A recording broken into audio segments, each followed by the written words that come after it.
hello friends. I hope this video finds you well. You are loved and missed by your entire River Road Church family, including your pastoral staff, especially so. We love you and we miss you, and we want to be here for you in any way we can, so don't hesitate to call us. As we continue to think and make our way through this COVID-19 era and deal with the stress involved, I want to amplify a couple of ideas that I list in the self-care and pastoral care tips you can find in your April newsletter. First, I want to say once again that we need to give each other permission to be at different places in our individual experience of this crisis. We need to be sensitive to the fact that others might be in a different emotional, relational, spiritual place than we are at the moment. We might be scared, they might be bored. We might be needing to laugh, they might be needing to cry. We may have just experienced the death of a loved one, and they may have just experienced a birthday parade of cars up and down their neighborhood for a neighbor who's having a birthday. Now, of course, all these places and experiences and situations are all fine and good. There's nothing wrong with any of them. And chances are we will not be in just one of those places throughout the course of a day. We'll vacillate between multiple places and experiences each and every day. But we do need to be sensitive to one another as we interact with one another. Now, don't let this word of caution be a negative or a hindrance to connecting. We need to connect. We need to connect in whatever way possible. We need to find community wherever we can find it during this particular time. But as we do so, I think it would be a good idea to check in and see where that other person is right up front. And I might suggest using a question other than just, how are you? Maybe ask them, where are you at right now? How has the morning been? What is the most pressing thing for you at this moment? And then listen, and then be willing to share where you're at in terms of your heart and mind at the present time as well. Again, you don't have to be at the same place. Chances are you won't be exactly in the same place. But the type of caring community that you both need tends to begin with validating and appreciating where each of you may be in the moment. After you do that, you can then go on to have a lot of conversation about meaningful and even fun aspects of your relationship. The second thing I want to talk to you about is pushing the pause button. Pushing the pause button is what we do when we stop the world around us and take time out for prayer, devotion, mindfulness, silence, meditation, reading scripture, even deep breathing. You see, we become so consumed by our worries and fears, our list of things to do, our griefs, the needs of others, the chaos of homeschooling, etc., that we can become overwhelmed. Our mind can go into hyperdrive just like a heart goes into AFib. And when that happens, we lose focus, and our ability to be creative and productive and caring is greatly diminished. This is why I think it's so important, especially now, to regularly engage in pushing the pause button. All those things, all those cares, those worries, those things that have to get done will still be there 5, 10, 15, 20 minutes from now, I promise you. But for a moment, you're stopping and you're breathing and you're connecting with God and yourself, and you're remembering that you are more than all of that. Such breaks, I believe, are essential. There's been a lot said about practicing gratitude, about being grateful as a disciple, and that can sustain us in times like these. I believe that. But I also think there's a connection between practicing gratitude and pushing the pause button. When your mind and your life is running all out, you simply don't have the time and energy and space to be grateful. So when you stop and breathe and read scripture or become mindful of something around you, that you find that space to be grateful.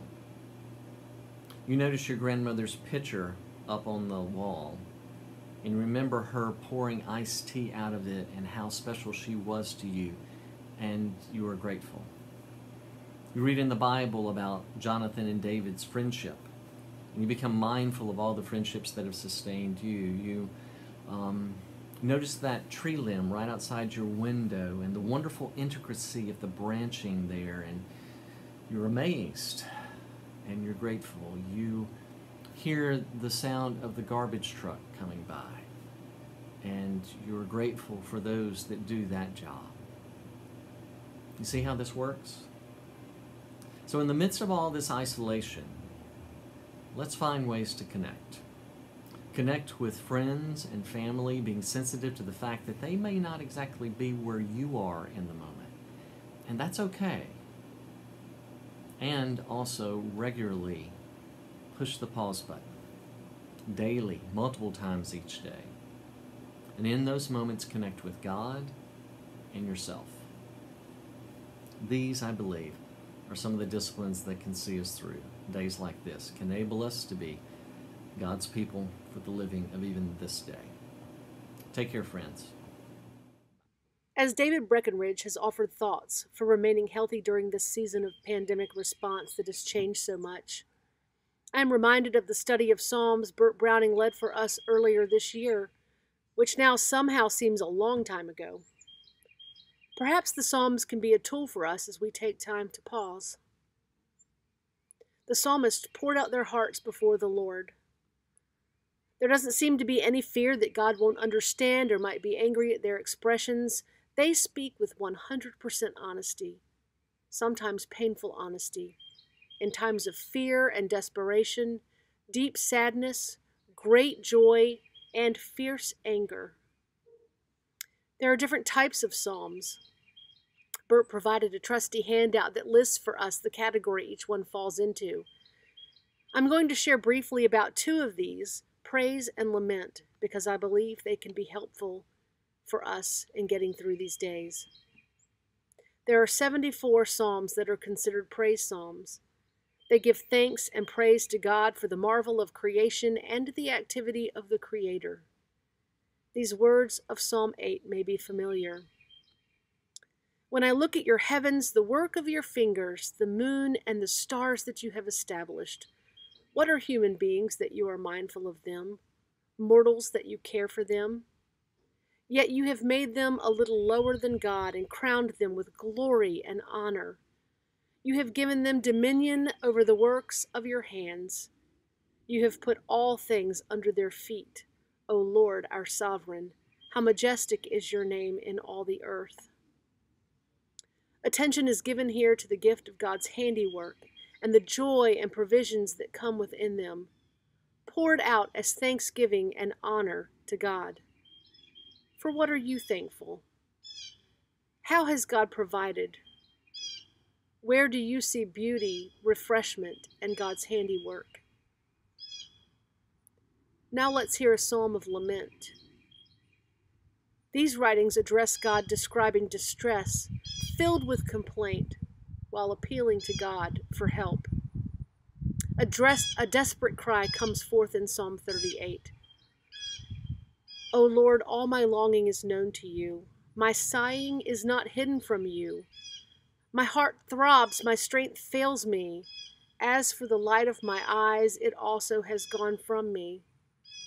My friends and companions stand aloof from my affliction, and my neighbors stand far off. Those who seek my life lay their snares. Those who seek to hurt me speak of ruin and meditate treachery all day long. But it is you, O Lord, for you that I wait. It is you, O Lord, who will answer. Do not forsake me, O Lord. O my God, do not be far from me. Make haste to help me, O Lord, my salvation. The writer describes their current situation, fears and pleads with God to help. Help isn't yet at hand, but faith that God can intervene is below the surface. Often a writer will go on to talk about how God has been faithful in the past and remind God that this is how a saving God responds. Of what are you afraid? What other emotions are close at hand? How would you describe your circumstances? And in what ways has God displayed faithfulness in the past? What might you ask God for if you simply laid your bare heart out there? I would like to encourage us to use these Psalms as a resource in times of pause. Find a pen and a piece of paper. Focus on either type of psalm that resonates with your heart the most at a particular time, and then write out your prayer. Express your thanks to God, recalling God's gifts in creation, God's faithful work in your life in providing.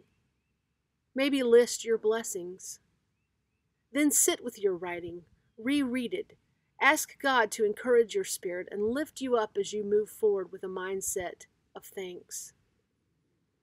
Or maybe you need to tell the Lord of your fears, concerns, desires. Petition the Lord to be your help and refuge. What are you feeling? What do you need? What do you believe about how God might respond?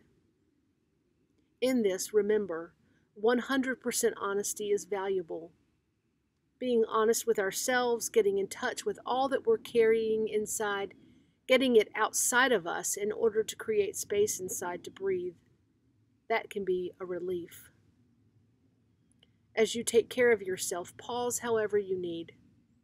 And maybe the Psalms can offer a guide to prayer and give expression to what's going on inside your heart and mind. God bless you.